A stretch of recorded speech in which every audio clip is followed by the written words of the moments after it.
नमस्कार। आज हम कक्षा 12 की हिंदी अनिवार्य की सृजन पाठ्य पुस्तक से अध्याय 3 नीति के दोहे रहीम का अध्ययन करेंगे। पिछले वीडियो में हम इस पाठ के कुछ दोहे उनकी व्याख्या देख चुके हैं। अब आगे के कुछ दोहे हैं, इनकी व्याख्या आज इस वीडियो में हम देखेंगे। आइए देखते हैं। दोहा देखिए, रहीमन निज मन की विथा मन ही राखो गोय, सुनी अठिले हैं लोग सब बाटी न ले हैं कोय। प्रसंग देखिए इसका। ये दोहा रहीम द्वारा रचित नीति के दोहे शीर्षक अंश से लिया गया है। इसमें अपनी पीड़ा को स्वयं दूर करने का परामर्श दिया गया है। व्याख्या देखिए इसकी। रहीमन निज मन की विथा मन ही राखो गोय। रहीमदास जी कहते हैं कि अपने मन के, अपने हृदय के दुख को मन में ही छिपा कर रखो।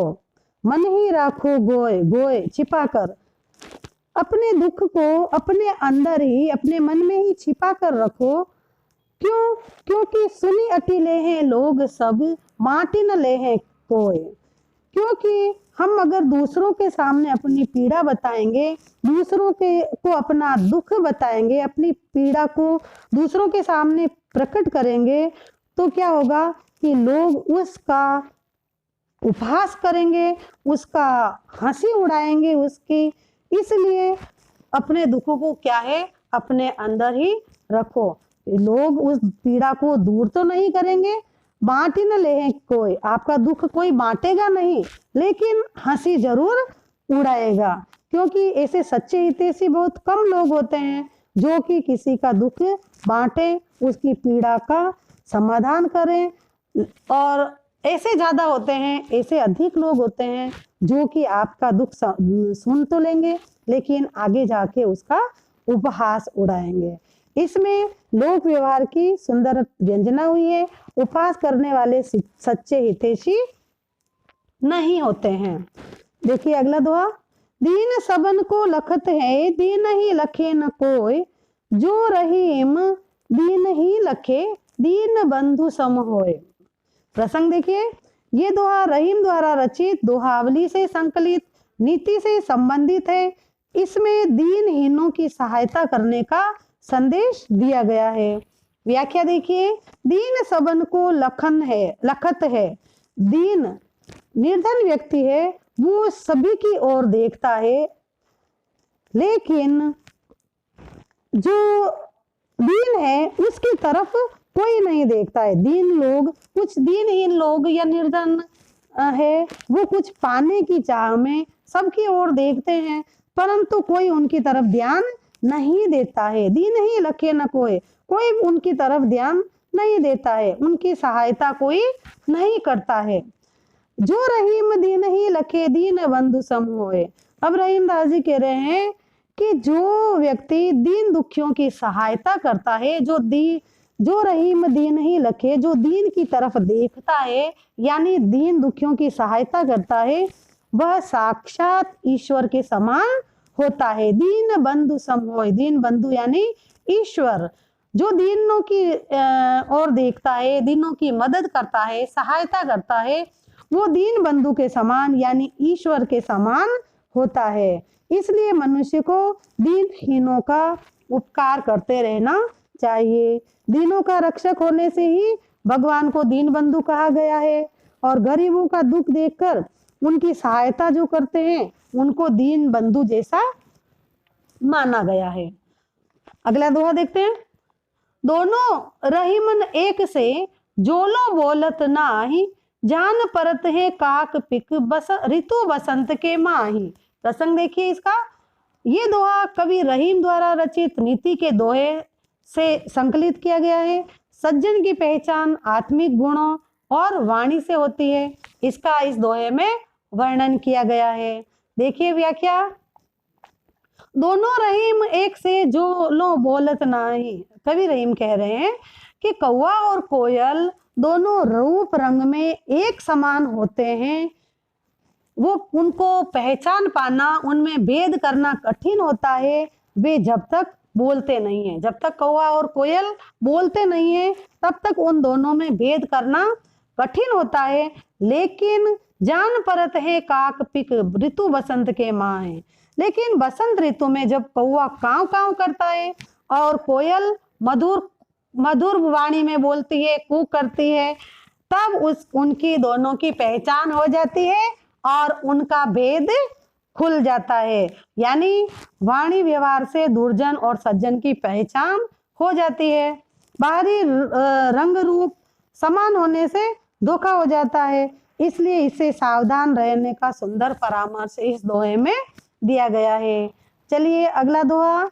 बड़े बड़ाई ना करे, बड़ो न बोले बोल, रहीमन हीरा कब कहे, लाख टका मेरो मोल। प्रसंग देखिए, ये दोहा रहीम द्वारा रचित और नीति के दोहे शीर्षक से संकलित अंश से लिया गया है। महान व्यक्ति आत्म प्रशंसा, स्वयं की प्रशंसा नहीं करते हैं। इस दोहे में इसी की ओर संकेत किया गया है।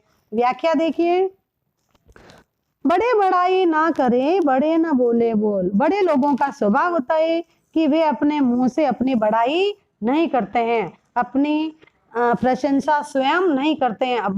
बड़े बड़ाई ना करें, बड़े लोग अपनी खुद की बड़ाई, खुद की प्रशंसा नहीं करते हैं और अपनी प्रशंसा में वे बड़ी बड़ी बातें नहीं कहते हैं। बड़ों न बोले बोल, बड़ी बड़ी बातें अपनी प्रशंसा में वे नहीं कहते हैं। रहीम मन हीरा कब कहे, लाख टका मेरो मोल। रहीमदास जी कहते हैं कि हीरा कब अपने मुख से कहता है कि मेरा मूल्य लाख रुपए हैं। हीरा कीमती है, वो बड़ा है, इसलिए अपना क्या है, मोल अपने मुंह से वो नहीं बताता है, अपनी प्रशंसा वह खुद नहीं करता है कि मैं इतना कीमती हूँ। तो इस दोहे में बड़े लोगों और सज्जनों के स्वभाव की विशेषता बताई गई है। अगला दोहा देखिए। बिगड़ी बात बने नहीं, लाख करो किन कोय, रहीमन फाटे दूध को, मथे न माखन होए। प्रसंग देखिए इसका। ये दोहा कवि रहीमदास द्वारा रचित नीति के दोहे शीर्षक से लिया गया है। इसमें बिगड़ी बात सुधर पाने का वर्णन करके वाणी पर नियंत्रण रखने का भाव किया गया है। व्याख्या देखिए इसकी।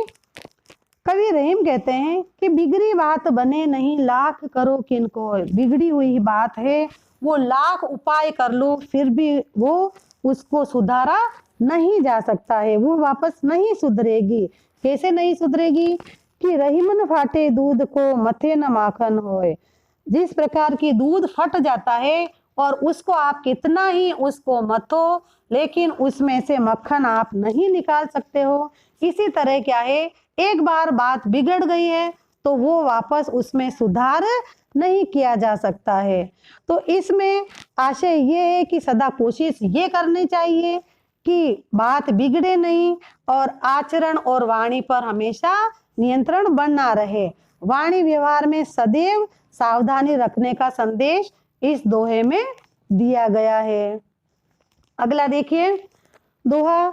विपत्ति भये धन ना रहे, रहे जो लाख करोड़, नभ तारे छिपी जात हैं, जो रहीम गए भोर। प्रसंग देखिए। ये दोहा रहीम द्वारा रचित दोहावली से संकलित है। इसमें विपत्ति आने पर संपत्ति विनाश का वर्णन किया गया है। व्याख्या देखते हैं, देखिए। विपत्ति भये धन ना रहे, रहे जो लाख करोड़। रहीम कहते हैं कि जब विपत्ति आती है तो लाखों करोड़ों की संपत्ति भी नहीं, संचित जो संपत्ति है वो भी नहीं रह पाती है। रहे जो लाख करोड़, जो आपकी लाखों करोड़ों की संपत्ति है वो संपत्ति भी नहीं बच पाती है। जैसे कि नभ तारे छिपी जात है, जो रहीम भय भोर। जैसे कि सुबह होने पर, प्रातः काल होते ही आकाश के लाखों करोड़ों तारे हैं वो सहसा छिप जाते हैं। इसी प्रकार मनुष्य का जब दुख का समय आता है, दुख आता है, तब सुख की सारी परिस्थितियां विपरीत हो जाती हैं।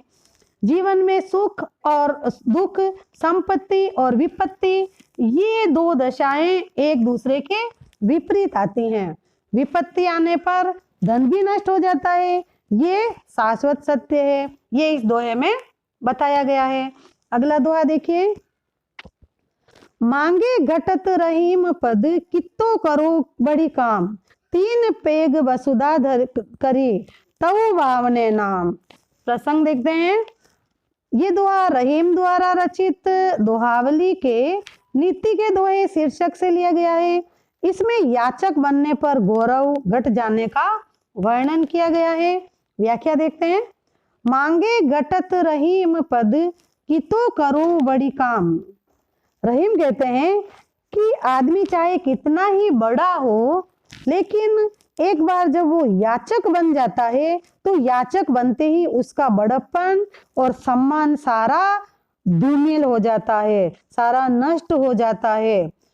कितो करो बड़े काम, फिर चाहे वो कितना ही बड़ा काम करे, लेकिन जब एक बार वो याचक बन जाता है तो उसका सारी प्रतिष्ठा, उसका बड़प्पन सारे धूमिल हो जाते हैं। तीन पेग वसुधा करी, तऊ बावने नाम। कैसे कि जैसे भगवान ने राजा बलि से याचना करी, उस समय 3 पग में ही समस्त पृथ्वी, आकाश ये सब नाप लिया था, तब भी उन्हें वामन नाम ही दिया गया। वामन यानी बोना, ये नाम ही दिया गया। चाहे भले ही वो ईश्वर थे, भले ही वो भगवान थे, लेकिन उन्होंने याचक का रूप धारण किया, तब उनका नाम भी वामन नाम ही दिया गया, बोना नाम ही दिया गया। तो याचक बनने से प्रतिष्ठा की हानि होती है। वामनावतार की पौराणिक कथा है, वो लोक व्यवहार के आधार पर उसको परखा गया है। आगे का दोहा देखिए। मान सहित विष खाए के, शंभु भये जगदीश। बिना मान अमृत पिए, राहु कटायो शीश। इसका देखिए प्रसंग। ये प्रस्तुत दोहा रहीम द्वारा रचित दोहावली से संकलित नीति के दोहे शीर्षक से लिया गया है। इसमें सम्मान से विष पान करना भी श्रेष्ठ बताया गया है। व्याख्या देखते हैं। मान सहित विष खाए के, शंभु भये जगदीश। कवि रहीमदास जी कहते हैं कि देवताओं के द्वारा बड़े आग्रह और सम्मान से शिव जी ने कालकूट नामक विष पिया, तो वे जगदीश्वर के रूप में पूजित हुए। शंभु भये जगदीश, जगदीश्वर के रूप में वो विष पी के वो पूजित हुए। परंतु बिना मान सम्मान के राहु ने कुटिलता से अमृत पान किया, तो उसे अपना सिर कटाना पड़ा और अपमानित होना पड़ा। यानी मनुष्य को सम्मान से जीवन व्यतीत करना चाहिए, कुटिल व्यवहार को त्याग देना चाहिए, क्योंकि कुटिल व्यवहार से मनुष्य कभी सुखी नहीं रह सकता है। समुद्र मंथन से संबंधित जो पौराणिक कथा को लोक व्यवहार के अनुसार बताकर कवि ने सम्मान रक्षा का संदेश दिया है। आइए अगला दोहा देखते हैं। रहीमन जिह्वा बावरी, कह गई सरग पताल। आप तो कहीं भीतर रही, जूती खात कपाल। प्रसंग देखते हैं। ये दोहा रहीम द्वारा रचित दोहावली से संकलित किया गया है। इसमें शब्दों को सोच समझकर बोलने का परामर्श दिया गया है। व्याख्या देखते हैं। देखिए। रहीमन जिह्वा बावरी, कह गई सरग पताल। रहीमदास जी कहते हैं कि जीभ तो ऐसी पगली है, बावरी है, बावरी यानी पगली। जीभ ये है, ऐसी पगली है कि जो कुछ भी बोलना है वो बोलकर, यानी आकाश पाताल की अनर्गल बातें, अनुचित बातें, व्यर्थ की, बेकार की जो भी बात होती है वो बोलकर झट से मुंह के अंदर चली जाती है। लेकिन जब उसका परिणाम भुगतना पड़ता है तो क्या होता है? आप तो कहे भीतर रही, जूती खात कपाल। वो तो बोल के मुंह के अंदर चली जाती है और उसका परिणाम जूती खात कपाल, सिर को भुगतना पड़ता है। जो जूते पड़ते हैं वो जूते सिर को खाने पड़ते हैं। बोला तो जबान ने है, अनुचित बातें जबान ने बोली है, लेकिन उसके बोलने के कारण वो जूते सिर को खाने पड़ते हैं। यानी शब्दों को सोच समझकर अवसर के अनुकूल बोलना चाहिए। जीव की नासमझी का परिणाम सिर को भोगना पड़ता है। इसलिए जीव या वाणी पर अपना नियंत्रण रखने को कहा गया है। आइए अगला दोहा देखते हैं। अमृत ऐसे वचन में रहीमन रिस की घास, जैसे मिसिरहू में मिली निरस बांस की फांस। प्रसंग देखिए, ये दोहा रहीम द्वारा रचित दोहावली से नीति के दोहे शीर्षक अंश से लिया गया है। इसमें मधुर वचनों के बीच अप्रिय शब्दों का प्रयोग नहीं करने की सलाह दी गई है। व्याख्या देखते हैं। अमृत ऐसे वचन में रहीमन रिस की घास। कवि रहीम कह रहे हैं कि मधुर वचनों के बीच में, मीठे वचनों के बीच में क्रोध की बात मन को खटकती है। मीठे वचन बोल रहे हैं, लेकिन अगर उसमें क्रोध होता है तो क्रोध की बात क्या है? मधुर वचनों के बीच में क्रोध की बात मन को खटकती है। कैसे खटकती है? जैसे मिस्रियों में मिली नीरस बांस की फांस। जिस प्रकार मिश्री में पड़ी हुई बांस की फांस गले में अटक जाती है, इसलिए क्रोध के वचन कभी नहीं कहना चाहिए, क्योंकि वो अप्रिय होते हैं और मन को खटकते हैं। हम कोई बात कह रहे हैं, उसके अंदर ऐसे क्रोध भरे कुछ बातें हो जाती है, तो जैसे मिश्री में बांस की फांस गले में जाके अटक जाती है और वो चुभन पैदा करती है, उसी प्रकार क्रोध में कही हुई बात भी मन को खटकती है, मन को चुभती है। इसलिए क्रोध के वचन कभी नहीं कहने चाहिए। ज्ञानी संत महात्माओं की अमर वाणी को सदैव ग्राह्य बताया गया है। मिश्री बनाते समय बांस के जो बारीक रेशों का प्रयोग किया जाता है, इस बात से कवि की बहुज्ञता, ये जो इस उनके ज्ञान का बात व्यक्त हुई है। ये नीति के दोहे रहीमदास जी के, इनकी हमने व्याख्या की, समझी। अगला पाठ अगले वीडियो में हम देखेंगे। तब तक के लिए धन्यवाद।